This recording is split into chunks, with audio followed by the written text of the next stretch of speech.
Ngiyabingelela eNingizimu Afrika kuwona wonke umuntu ongibukele njengamanje. Njengenkosi kaMaskandi ngikubona kubalulekile ukuthi ngihlale ngibuye nje nginiqalaze ngibuze ukuthi nisaphila yini wengane zakwethu kule lockdown esingaphansi kwayo eNingizimu Afrika.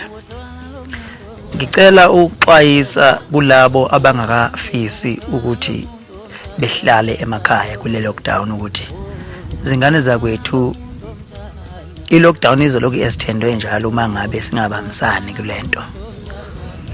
Ukhulumile umongameli, wakhuluma uminister waka health Baba Mkhize.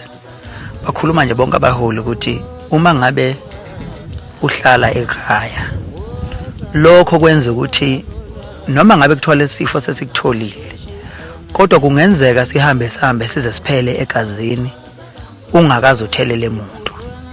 So lezi insuku ezengeza umongameli ngiyazincoma kakhulu ngoba zizokwenza ukuthi nanoma ngabe kuthiwa ubani onaso lesifo kodwa ohlele ekhaya kungenza namhlanje kuqaqwa izwe uthola ukuthi akasenaso lesifo egazini.